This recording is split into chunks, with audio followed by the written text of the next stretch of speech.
बीबी भाग दो। वैसे समय बदला तो खाने पीने के ढंग भी बदल गए। अब सारा मामला ही परहेज पर अटक गया है।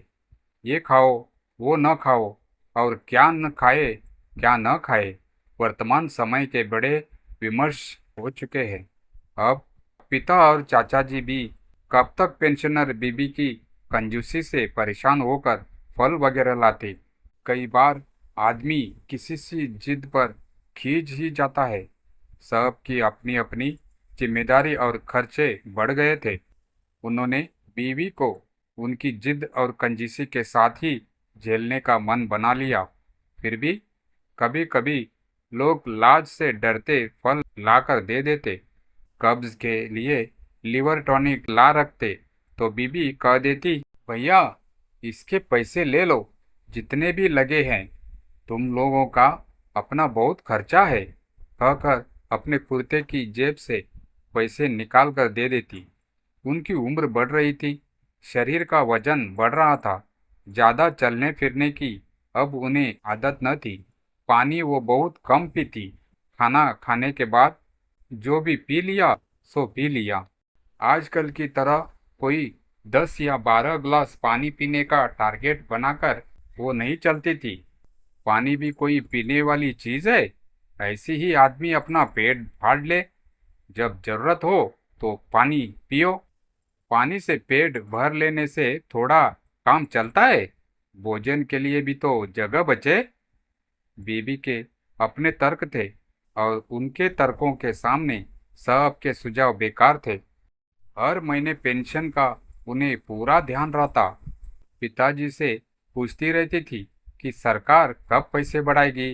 हर महीने स्कूटर के पीछे बैठकर बैंक तक जाती और अपनी पेंशन का बस तीसरा हिस्सा ही निकलवाती। जब पूरा 1 लाख हो जाए, साहब उसकी एफडी करवा देना और वारिस के नाम में मेरे सब लड़कों का नाम डालना, बैंक मैनेजर से कह देती। पिताजी साथ होते। उन्हें पहले पहल ये बात बुरी लगती थी कि बीबी उनसे क्यों नहीं कहती। बड़ा अविश्वास उन्हें महसूस होता। पर धीरे धीरे वो अपनी माँ के स्वभाव को समझने लगे थे। कुछ न बोलते। परिवार में बच्चों और बुजुर्गों की खूब बनती है। उनमें परस्पर प्यार और लेन देन का अपना हिसाब किताब होता है। इस मामले में भी बीबी चूक गई थी। वे परिवार के बच्चों को भी त्योहार या किसी अन्य मौके पर बड़ी कंजूसी से कुछ देती। हम बच्चे भी उनके नखरों और आदतों को देखते सुनते बड़े हुए थे। इस कारण हमारे मन में भी उन्हें लेकर एक दूरी बनी रही। उनकी कंजूसी पर कई बार बहुत गुस्सा भी आता। इसीलिए घर के बच्चे भी उन्हें लेकर स्वार्थी हो गए थे। मोहल्ले में जितने मर्जी फल बेचने वाले निकले, पर वो कभी नहीं खरीदेगी। इनके हिसाब से फलों के रेट अब बहुत ज़्यादा है।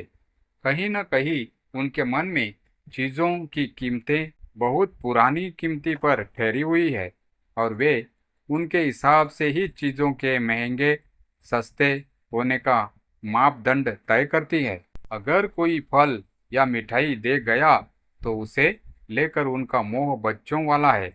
फिर चाहे कोई बच्चा हो या बड़ा, उससे छुपा के रखेगी। कई बार घर के सदस्य जानबूझकर पूछते, अब सारी घर गृहस्थी की जिम्मेदारी तो तुम निपटा चुकी हो, तो क्यों एफडी के चक्कर में पड़ी हो? खा पी लिया करो। क्यों भाई, तुम्हें क्या तकलीफ है? और मेरे भी खर्चे है, दवा है, कोई आया गया होता है तो शगुन भी देना पड़ता है। त्योहार और कभी गांव का मेला आता है तो सब बच्चे मेरी तरफ देखने लगते हैं। अभी पोते पोतियों की शादियों में भी सोने की अंगूठियां, झुमके, कपड़ा वगैरह की जिम्मेदारी तो मेरी ही है। वो बिना पूरा किए कैसे काम चलेगा? पिछले साल जब बेटी के बच्चों की शादी में शगुन दिया था तो ये सब बहुएं मेरी तरफ कैसे देख रही थी। अब ये बिना लिए मानेगी और मैं तो खुद ही देने को तैयार हूँ। इसीलिए जोड़ रही हूँ। मैं क्यों फालतू खर्च करूं भला। और अगर कल को मुझे कुछ हो जाए तो तुम लोगों पर क्यों बोझ का खर्चा पड़े। आजकल मेरे पर कौन कम खर्चा होता है। 4 पैसे जोड़ रही हूँ इसीलिए कि तुम लोगों को मुसीबत ना हो। बीबी सुना सुना कर कहती। उनकी इस दूरी दृष्टि पर कोई खींचता तो कोई मुस्कुराता। बाबा जब तक जिंदा रहे उन्होंने एक नया पैसा उनके हाथ पर न रखा। वे कहते, जो लेना है कह दे, बाजार चलना है साथ चले, जो कहे वही दिलवा दूंगा, पर पैसे नकद नहीं दूंगा। अब बाबा का अपना हिसाब किताब वे भी पूरे अखड़ थे। जो कह दिया सो कह दिया। बीबी बताया करती है कि अपने बाप को उन्होंने अक्सर अपनी शादी का एक बेहाल घर में रहने के लिए कोसा। बीबी के पिता दुखी होते और कह देते कि बेटी, जिसका जहाँ संजोग बना होता है वहीं बांध जाता है। हम तुम करने वाले कौन है, सब दाता की मर्जी। असल में एक खाते पीते घर की लड़की की शादी एक बेहाल अव्यवस्थित घर में हो जाए तो हैरानी हो जाती है। पर ये पुराने जमाने के किस्से ऐसे ही थे शायद। कोई रिश्तेदार लड़का लड़की के बारे में बात करता और 1 रुपया शगुन का ले देकर बिना देखे रिश्ते हो जाया करते। विश्वास और इज्जत का बड़ा नाम था उस जमाने में। बाबा का घर बेहाल था। उनके पटवारी पिता की मृत्यु बहुत पहले हो चुकी थी। पुरखों की बड़ी हवेली थी। पिता पटवारी थे और कईयों के पुरोहित भी, इसलिए जायदाद भी अच्छी बनाई थी। जायदाद उड़ने में भी उन्होंने उतनी ही तत्परता दिखाई। खाने पीने के शौकीन थे। पुरखों की बनी जमीन ऐश परस्ती में उड़ा दी। बाबा अभी 4 साल के थे तो पिता के जाने के बाद घर अव्यवस्थित हो गया। उनकी माँ सदमे में थी, इसलिए ज्यादा काम धाम नहीं करती थी। मिठाई खाने की शौकीन थी, मिट्टी के सकोरे में छुपा कर रखती। जिन घरों के पुरोहित थे उन्होंने सब राशन पानी का इंतजाम किया।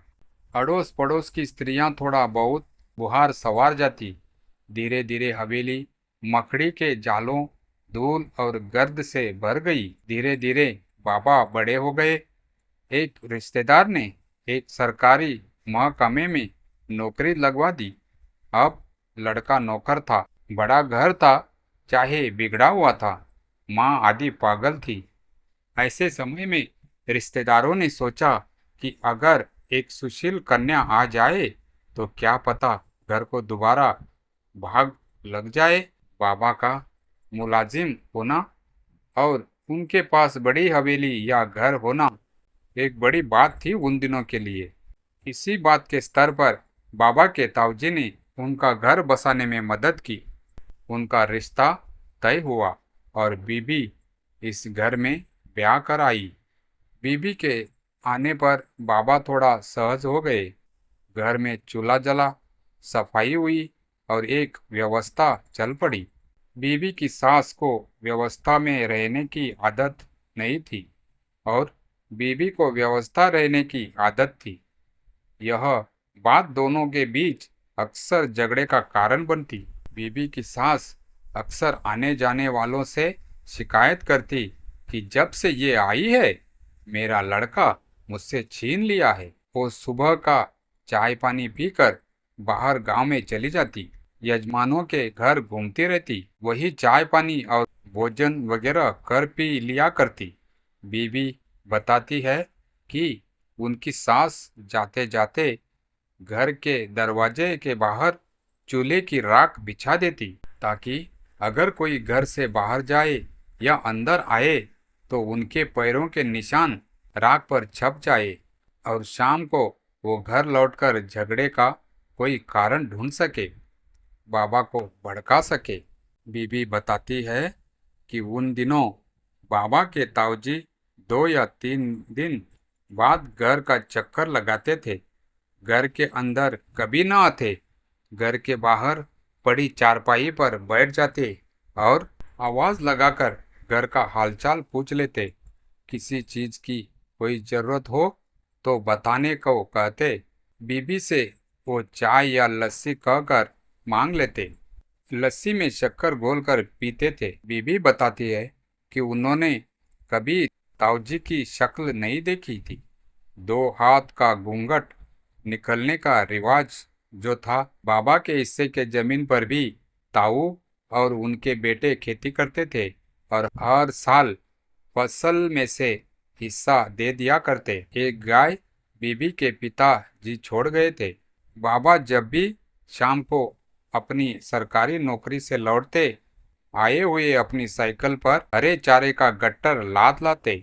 पर चारे को बारीक काटने से लेकर गाय को दूहने तक का काम बीबी करती, क्योंकि शाम को बीबी की सास भी लौट आती थी और उनके सामने अगर बाबा बीबी का हाथ भी बटाने चाहते तो वो टोक देती और कहती कि इसे खुद सारा काम करने दे, वरना लोग बाग कहेंगे कि जोरू का गुलाम बन गया है। बीबी की सास यानी हमारी परदादी एक दकिया सुनी समाज की परंपरावादी बुढ़िया थी। खैर, समय बीतता रहा। हर 2 साल बाद परिवार में एक नया सदस्य आता गया। कुल 5 बच्चे हुए बीबी को, जिनमें से एक बच्चे को निमोनिया से मौत हो गई। उन दिनों इलाज के इतने अच्छे साधन का डॉक्टर नहीं थे, न परिवार में देखभाल करने की अक्ल। बच्चे गिरते पड़ते खुद भी संभले तो ठीक, वरना उनकी किस्मत। बच्चे पैदा करने में कोई कंजूसी न दिखाई जाती। परिवारों में यह सोच आवी थी कि जितने ज्यादा बच्चे होंगे उतना ही घर और खेत के कामों में सुविधा होगा, कमाने वाले ज्यादा होंगे। बड़े पूरे परिवार का मतलब यही था कि रहने खाने की कोई श्रेष्ठ व्यवस्था हो या न हो, पर जब कोई पूछे कि परिवार में कितने बच्चे हैं तो आप सीना तान कर यह कह सके कि अच्छी खासी गिनती है जी। गाँव में तो ये शायद मर्दानगी का बड़ा सबूत भी था और बच्चों को ज़्यादा पढ़ने लिखने या उन पर ज़्यादा खर्च करने का भी कोई प्रचलन नहीं था। गांव के हर वर्ग और जाति में यही सब चल रहा था। शिक्षा और परिवार नियोजन वाली क्रांति तो अब भी 20% लोगों पर काम कर रही है। बीबी बताती है कि बच्चों के बड़े होने से कुछ सहारा सा हो गया।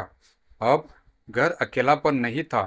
बाबा भी बच्चों के प्रति अपना थोड़ा बहुत फर्ज निभाने लगे। बीबी की सास के मरने के बाद अड़ोस पड़ोस की स्त्रियां भी सारी दोपहर घर के आंगन में रौनक बनाए रखती।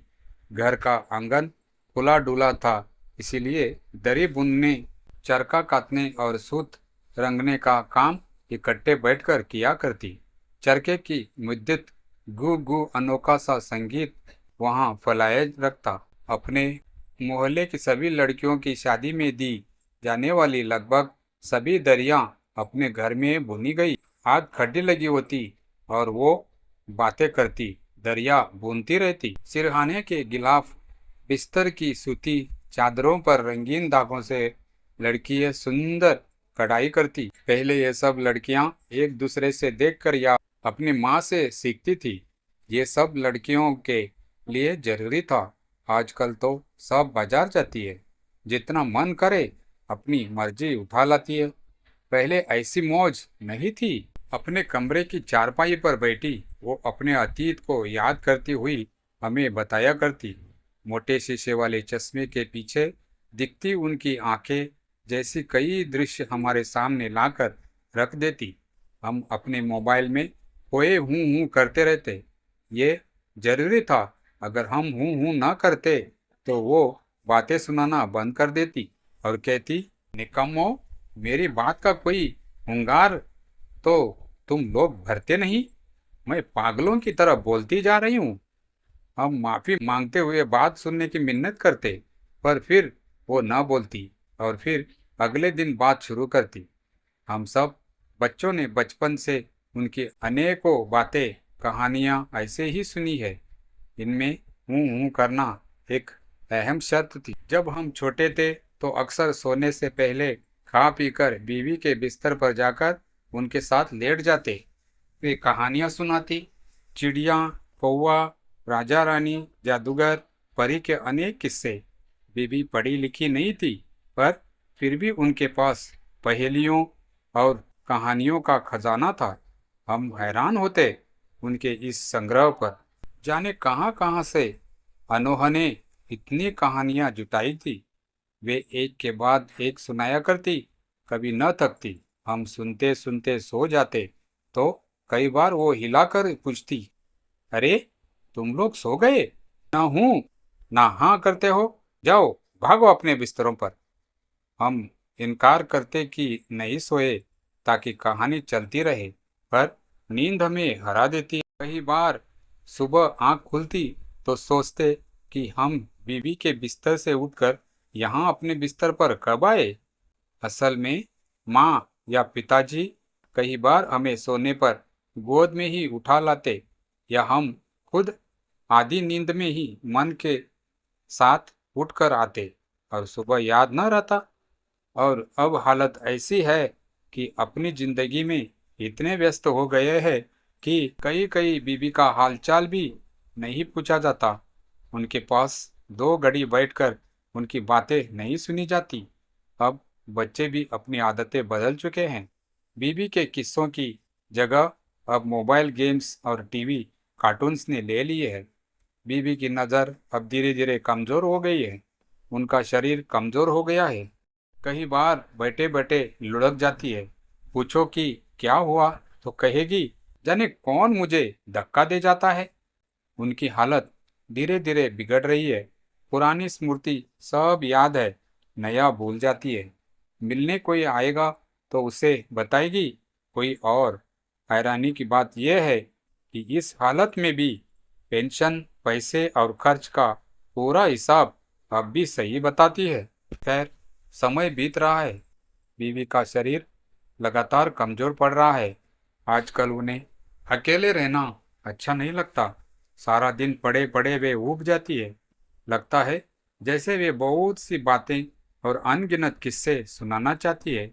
कई बार जब सब घर वाले फुर्सत में उनके पास इकट्ठे हो जाते हैं और कोई पुरानी बात छेड़ते हैं, तो वे न जाने कितनी ही नई बातें सुनाया करती है। नए पात्र उनको लेकर उनका रोष, प्यार और भावनाएं, खासकर वो अपने पिता को कोसना नहीं भूलती। बहुओं को कोस भी देती है और उनकी फिक्र भी करती है। अपने पैसे को लेकर वे आज भी परेशान हो जाती है। उनकी बातों, लोप होती स्मृतियों और उनकी झुर्रियों में होती सेहत सबको एक निश्चित समय के लिए तैयार कर चुकी है। सब बीवी को लेकर तटस्थ है। सबको कभी भी कुछ भी हो जाने की एक बेकार सी प्रतीक्षा है।